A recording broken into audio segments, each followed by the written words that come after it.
Good morning, Grace. Well, here's my vision, a world where we function from true kindness. Can you see what I see? I can see I don't know about what you see, but I can definitely see a world with true kindness. Tell me, what do you know about true kindness? Well, it's an expression that I've never really been aware of, but I've often wondered, kindness always a virtue? Yeah, absolutely. And what do you think? Is it? Well, I'm not sure that it is because, Google tells us that kindness means the quality of being friendly, generous and considerate. And when I was growing up, there was no real language around whether kindness may sometimes not be that kind. Absolutely. So I wanted to talk to you today about what true kindness really is. But can we first recap on last week's episode on trauma? And can you tell me something about, I love that analogy. We've had a lot of feedback from people about your analogy about the flower and the petals. Absolutely. And disassociation. Yeah, absolutely. So really what we were saying last week is, what if we're all on the trauma spectrum? And I love the analogy. I'm in the middle of writing a book and this just came to me, and we've had beautiful feedback, as Vic says. So if you imagine yourself as a flower, and when you're in the center of the flower, that's when you're being you. When you're not being what other people want you to be or what you should be or what society or maybe parents have indoctrinated you to be. But also sometimes you've got petals that are disassociated petals. They're petals that have happened due to stress, whether it's a one-off stressful thing that's made you, not really trusting of other people, for example, or maybe hypervigilant. We talked about all of that sort of stuff. So for me, it's super important for you to just be aware. Are you functioning from one of your petals? And rather than being in the center of the flower and actually choosing for you and choosing to create your life, rather than being hijacked by, let's say, a disenfranchised part that really just wants to keep you locked away and safe and controllable. Yeah, I love that. And it's something that a few people have said to me just this morning, actually, about I love that example. So I think at the end of last episode 2, we suggested that people might like to notice their triggers about what makes them feel good. Because we forget, of course, that we do have triggers that make us feel good, but often it's what causes us to default to a way of being that seems natural because we've done it for so long. But it really doesn't make you feel good. But we can't see anything greater than that. So that's one thing we ask people to do. Absolutely, yeah. I mean, when you're functioning from your petals versus being in the center of the flower and aware of everything, that's what it can look like. It can look like you're confused and off kilter. So absolutely, it's so important to realize that you have good triggers too. There's things that make you feel joyful. And, stacking those, we tend to be in survival brain where we're only looking at the triggers, looking out for what can go wrong, and even when something wonderful happens, we're like, let's just wait because the shoe's going to drop. And if you're having those sort of thoughts, chances are you've been hijacked and you're on a pedal. That's interesting. How many times does that happen? Huh? We think, this can't last. Yeah.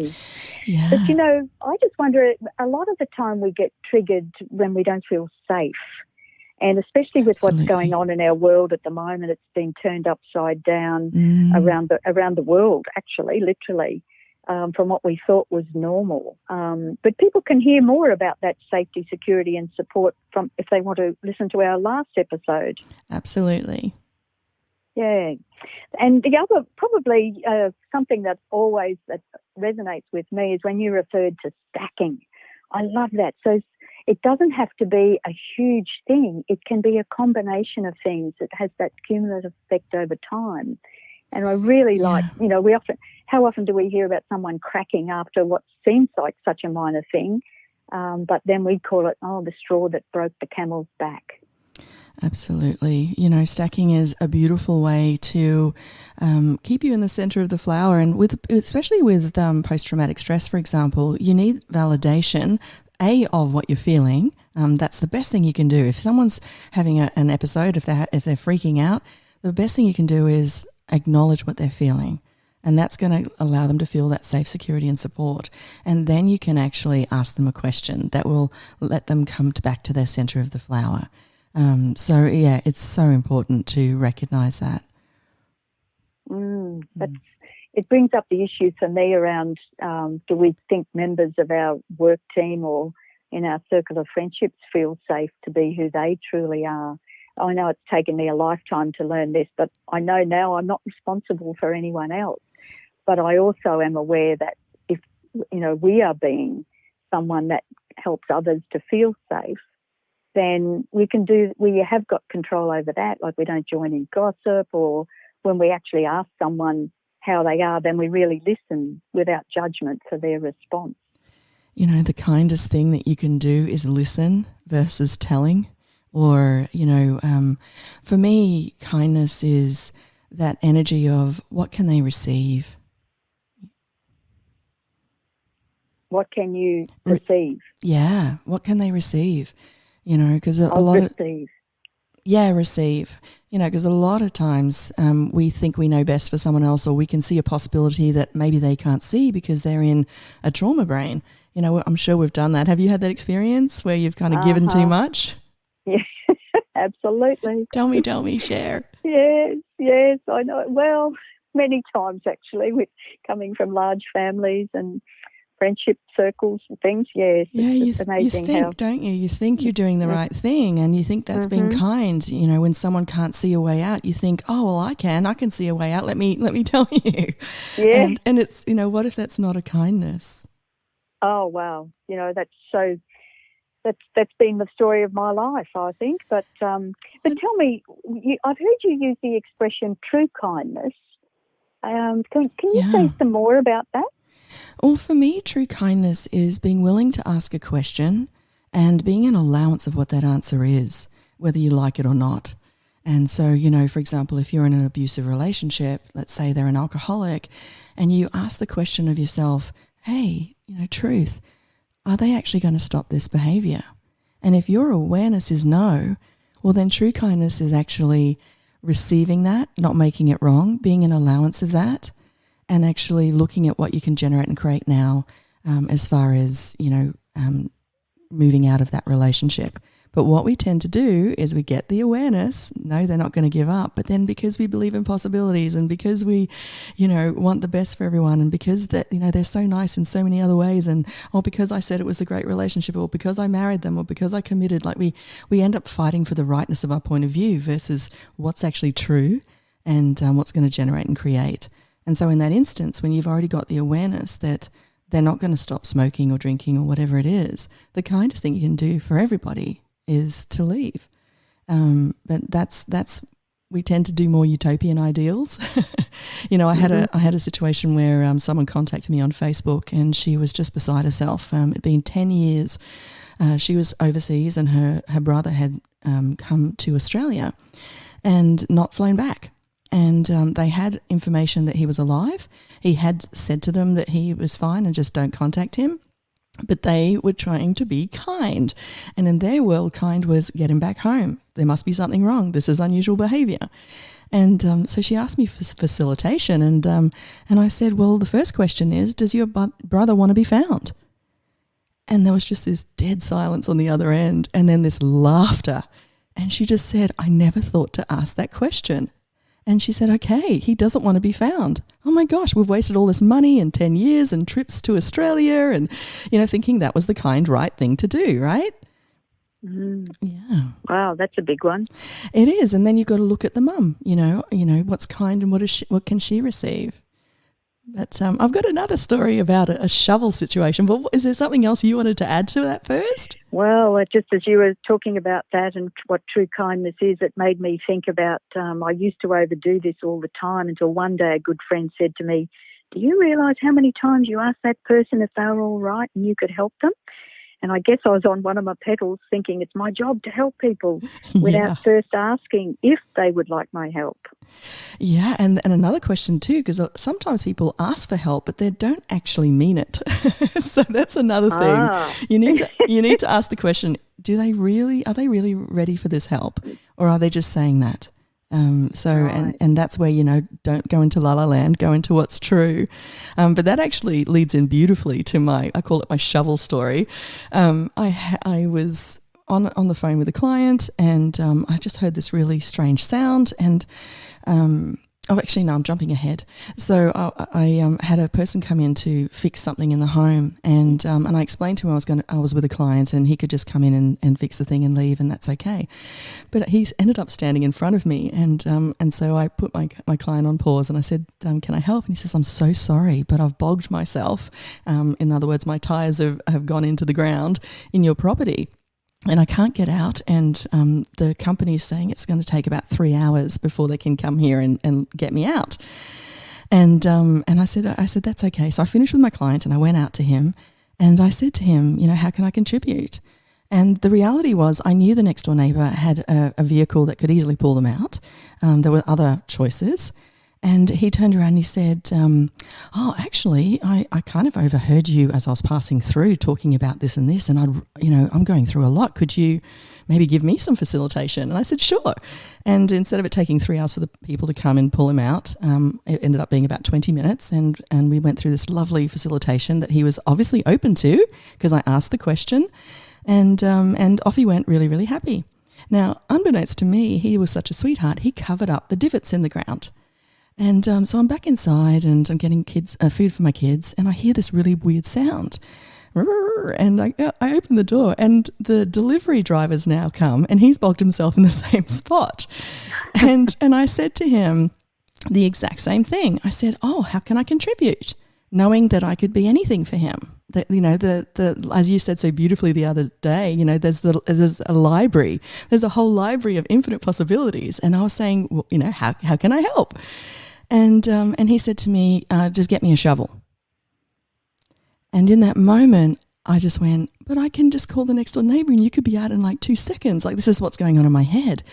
And I had just learnt about this kind of bastardized kindness thing. And I was like, no, Grace, what's actually required here? What's going to generate and create? And so I asked myself, what would it create if I gave him a shovel and I just perceived the energy and it was really light? And then I went, what would it create if I let him know that I could get the next door neighbours and he could be out in like 10 minutes? And it was heavy. I was like, I don't. And that's what I meant by kindness sometimes doesn't show up how you want it to show up. Because I wanted to. I was invested in the quicker option, the faster option, the more possibilities option, And and this is where, you've got to look at being superior. That's a superior point of view. I have a better choice than yours, right? I know better than you. And it's not. There's something greater going on if you go to the energetics of it. Because energy is the first language, right? So I said to him, I said, sure, there's a shovel in the garage. Anyway, an hour later, there was this really, really strong knock on the door, and I opened it up, and his face was alive. His smile was so big, it's like it just consumed his whole face. And he said, I did it. And I said, that's fantastic. He goes, yeah, I didn't think I'd be able to do it, and so quick. I did it. And off he went.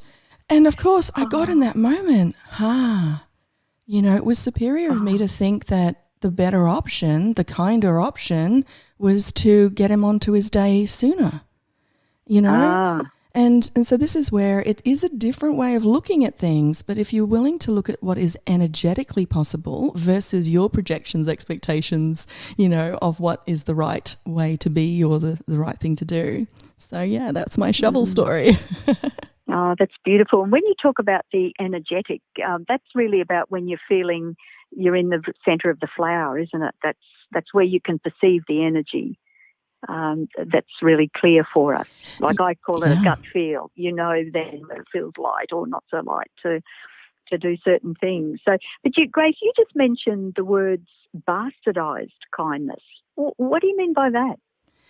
Exactly that. It's like when you are offering kindness because it's the right thing to do, or you should, or, you see a possibility so you want them to. It's when you've got a secret agenda, or you're trying to control, or you've got an ulterior motive. These are all, how many times have you heard, I'm only saying this because I love you. I'm only telling you this because, you're heading down the wrong path. And there's nothing wrong with when you are aware someone can receive some information and you know that it's going to contribute, and you ask a question. Questions are kind. Telling is not so kind. I've got a lot of experience now just with understanding narcissistic and psychopathic and, personalities that are dangerous, let's say. And one of the telltales is if someone's telling you rather than asking you, or if someone's telling you rather than showing you, because kind people tend to just show you who they be. They tend to just be there for you when you need them. They listen with no judgment. They're not there to, push you over the line or get you somewhere. They're there to just be with you, celebrate you. And if you need someone to hold you and say, I've got your back, they're going, I've got your back. It reminds me of, I had a girlfriend many, many years ago call me and say, well, guess what? I've got 6 weeks to live. And I went, what? And she had just been to the doctors and they said she had a rare blood disease and it was affecting her brain, and she, get your house in order and you've got about 6 weeks. And I said to her, okay, what can I be for you? And she said, what do you mean? And I said, well, if you want me to yell with you, I'll yell. If you want me to laugh with you, I'll laugh. If you want to have, a cry, I'll be there while you cry. I want to be there for you no matter what you show up as. And she just burst into tears. And she said, oh my God, I've told a few people about this, and they've just come in with, I'll drink this and take that and do this and do that. And she said, I know that they were trying to be kind, but that's not what I wanted. What I wanted was just to be received. And she said, thank you for just receiving that I'm scared, that I don't know what to do, that, and she's still alive to this day. This was decades ago. So to me, that's what true kindness is, being willing to just be a soft landing space for people. And if you are aware of a possibility for them, then the first thing you do is, in your inside voice, ask, if I share this with them, will it generate and create? If I share this, would they be able to receive this? And also be aware, if they're able to receive something, be aware of how you deliver it. Because, we tend to deliver how we want to hear things, but it's super important. Kindness is actually being aware of how they need to hear it. And that might be different to how you would normally say it. So it's a whole different world. Bastardized kindness always has a wonk. If someone says to you, for example, like gaslighting is typical of bastardized kindness. If I said to you, oh, hey, Vic, that dress looks really lovely. If you lose a few more kilos, you'll look even better in it. It kind of goes, It sounds like you're being kind. It sounds like you're giving me a compliment, but there's this kind of twistedness. That's gaslighting. It's making you question your reality, like, oh, maybe I shouldn't. Maybe I thought I looked really good in this dress. That's why I put it on and I was feeling really great. And now that you've said that, maybe I should lose a few more kilos before I put it on again. Maybe your interpretation of reality is greater than mine. That's what gaslighting is. It takes you out of your own reality into their reality, and making their reality, their awareness, stronger and better than yours. Wow, that's really interesting. You talked about saying, I'm only telling you this because I love you. I remember saying that sort of stuff to my kids too, and poor things, they've survived in spite of me, I think. But I used to think it was my job as a parent, but now I try to ask, is this just my point of view rather than something? So thanks for giving me a few little tips there as well. I like what you said about the gaslighting. We talk about that a lot in relation to a DV situation, but really it happens everywhere. Yeah, it does. It really does. And so you need to become aware of these energies or these type of personalities. And the best thing is if you just get to be aware of what it feels like when you're in the center of your flower. And when you're in the center of your flower, even if you're dealing with something really horrific, there is still a calm to it. There's still an awareness because you're open to all possibilities. But if you have jumped into survival brain because you've been triggered and you're functioning from a flower, that's when, you lose your ability to be open to possibilities. And gaslighters love that. Gaslighters, actually all perpetrators, whether it's in the workforce or in personal lives, they pick the vulnerable. They pick the people who they believe in possibilities. They're kind. They see a greater world. And that's what keeps them hanging on, But you've got to be aware and you've got to be willing to ask questions. Questions is your greatest gift. Awareness and questions. Be willing to, take a moment, get into the center of your flower and ask a question. Mm. That really resonates, doesn't it? Because you often hear, people give examples of when you're feeling strong, you don't get picked on. But if you're feeling at all vulnerable, you obviously have an energy or a vibration about you that makes it look like you're fair game to whoever wants, is out on their pedal at that time and looking for someone else to. Yeah, anyone who's done any kind of work with criminals or pedophiles, rapists, etc., they will all tell you they have an absolute superpower ability to smell out those vulnerable. I just had a conversation with a client where a lady had an experience where she met a new relationship of one of her parents. And this person, when he came into the home, gave her a hug, but the hand went kind of on her bum. And she was like, oh, that's weird, right? And she said, I don't know what to do about that. And then she contacted her sister, and her sister said that, oh, wow, he did the same thing to me. And he actually kind of tickled my daughter, my 10-year-old daughter, and my daughter said he's a bit creepy. Now, this is the sort of stuff that a normal person doesn't realize they're being groomed, because what happens with these people is that they test the waters. And if mama's not going to sort of go, hey, what are you doing? Then there's a good chance she can be groomed, and there's a good chance that the daughter's not going to have the same, reaction. So it's like a more fertile ground. So, yeah, we really, these gaslighters and, stonewallers and, there's all these different personalities, which I think we probably would get into in other podcasts. But it's so important to, I guess the best thing is when you're in your center of the flower and something feels wonky, trust it. Yeah, that's interesting, isn't it? Because, Dr. John Sarno wrote in his book about it was called The Divided Mind, but he was talking about how we are indoctrinated into playing roles and we don't even know it. But he says, that with practice and over time, we can lose that indoctrination. So I think what you're talking about is awareness around all this too, and how do we raise our children so that they function from the centre of their flower, not from any petals that they experience along the way.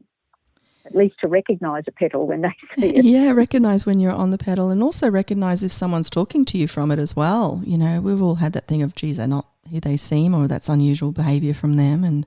But ultimately, exactly what you said about the the divided mind. We are addicted to our thinking. We've been indoctrinated and groomed by society, and we've had parents that are, for example, fawners, that people pleasers. Well, then we're more likely when we're being touched inappropriately to go, give them the benefit of the doubt. Maybe he was nervous, because when you hug for the first time, it can be an awkwardness. So maybe that's what it is, and we like to kind of conclude rather than go, okay, what is this? Because there's something there that's triggering you. So yeah, I just think that awareness is your greatest gift. Being in the center of the flower is your greatest gift. And when you're in the flower, you are aware of your petals. You can receive information from them, but you are not who they actually are. As in, like you're able to function as an orchestra rather than one instrument. Because that's the thing with survival brain, when you're being hijacked and you're on one pedal, and let's say it's a disenfranchised part that's 5 years old. Well, what can a 5-year-old do when someone's attacking them? Or what can a 5-year-old do when they're trying to sign a contract or speak to someone about something that's very vulnerable? So it's so important to come back to your center and then go, okay, from this center, what can I choose? What's going to generate and create? Even if, as you said, so beautifully, it might be something that won't feel good, but it's going to create greater. Like, I didn't want to give him the shovel, but I knew it would create greater. And the other thing too, honey, when you said, oh, I'm guilty of that. We all have. We have all been there and done that. And so it's super important when you acknowledge, oh gosh, I could have done better. All I can say to people that are listening in that are feeling that way, you couldn't have, because you didn't know better. It's when you hear it, you get it when you get it, and so be kind to yourself. That's part of being kindness to yourself, to know that you can't be anything different until you are until that's available to you. Yeah, absolutely.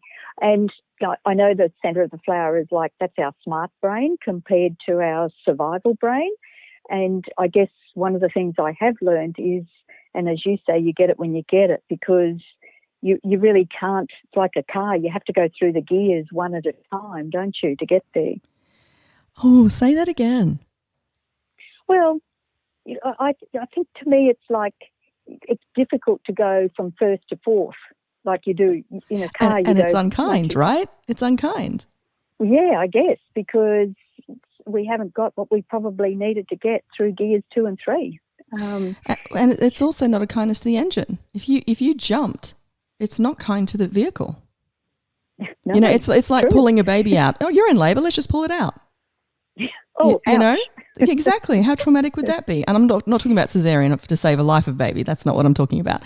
I'm talking about like a normal delivery, pulling it out in that way. You know, that's not kind. You've got to allow the body to get ready to birth that. Wow. Yeah, I love that. Is there anything else that you'd like to say around that, Grace? What can we do? What can we do about it, do you think, that helps us in every day? Well, I mean, for me, it's about really being present with where you are on the flower. That's going to help you. And also, you know, start to get educated on these different energies, because a lot of times just having the awareness, oh, they're stonewalling. Oh, they're gaslighting. Oh, they've got a secret agenda. Oh, they're trying to control and manipulate me. Half of it is being willing to have that knowledge. Like for me, I thought everyone was honest. I thought everyone was honest. I thought everyone was kind.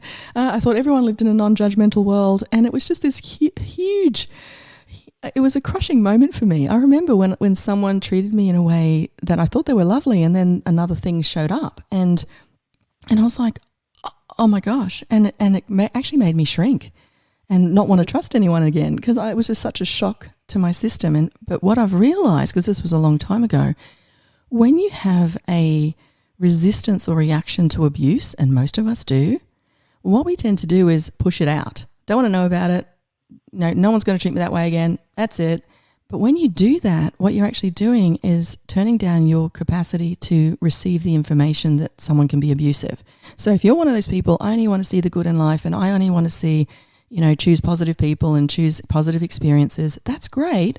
But you also need to be aware and receive the information that someone can be, you know, abusive. So if someone walks to you as a new relationship or a new client or, you know, whatever it is, you need to receive the totality of them, the good, the bad, and the ugly.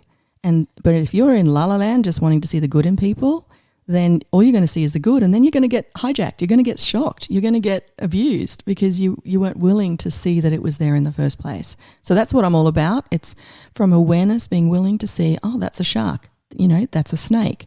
That's a dolphin. You know, oh, this person's kind, but I can see that they've got personality traits that I probably shouldn't sign a contract with them. You know, it's not light to sign the contract, for example. Gosh, it's so true. It's not just in personal relationships, is it? It comes into our professional lives as well.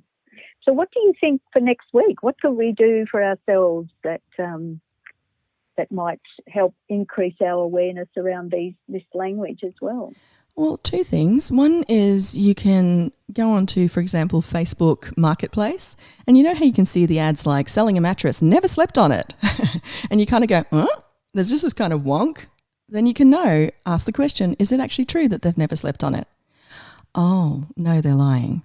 Okay, cool. And has it been slept on a lot? Like, is it just because it's slept on, it might still work for you, right? But being willing to look at these ads or, you know, read something from someone, or when they're speaking, be aware of the energies. And is there a dip? Is there a wonk? Is there like a, you know, like I've got a German Shepherd dog who does these beautiful head tilts. It's like that. It's like if you kind of go, and your head kind of goes to the side, chances are there's some energies there that you need to pay attention to.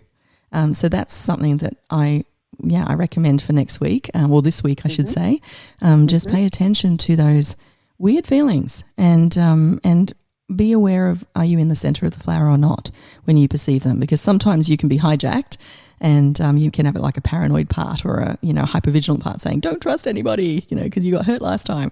So that's not what I'm saying. I'm saying come from the center of your flower and ask, is there a wonky energy? there. Yeah. Mm-hmm. Okay, and you said there were two things. Is that? Thank you. The other thing is that a lot of times when you're suffering from trauma, you'll get a post-traumatic body response. So that usually is a flower petal. So let's say, you went in the forest, you stepped on a twig, you got bitten by a snake. And so that petal might go, don't go into a forest anymore. Don't go anywhere near a snake. And sticks are really bad because they lead to terrible things. And of course, it's functioning from that one experience, that traumatic experience. So when you get asked out to, go camping in a forest, let's say, that petal's going to probably hijack if it's true post-traumatic stress, and it will give you a body response of what it felt in real time when, all the fear, the pain of the bite, the hospital, all the anxiety, the stress, it's going to give you all of that. And if you are not willing to ask the question, hey, is this a petal or is this the center of the flower? You could easily say no to that camping. Whereas what's actually going to generate create is for you to go. So the first thing is to say, hang on, is this a post-traumatic body response? And if you get a lightness with that it's yes, then you just say, thank you. Thanks for sharing, petal. And now I'm going to ask, what is it going to create? Hey, if I say yes to these people, what will it create? And it still might be something you say no to. It still might be heavy and feel like, no, I don't want to do that.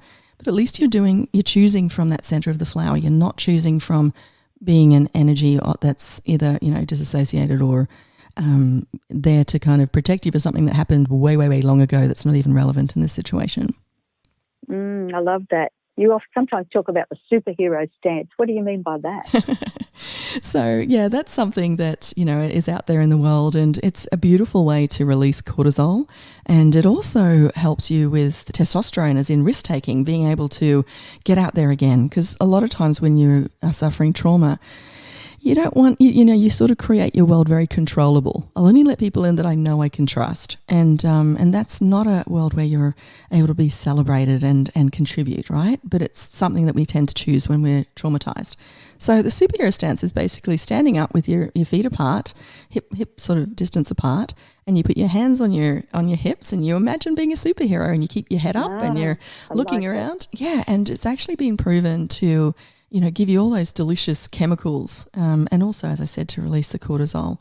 So if you're going in, for a meeting or something, or you're feeling a bit down, just do that for, 30 seconds or a minute, more if you can, and you'll notice the difference. Because it just takes 7 seconds for your body's chemistry to start to release whatever hormone it is. And that's including the stress hormones as well. It just takes 7 seconds of a negative thought for your body to inject itself with a harmful chemical.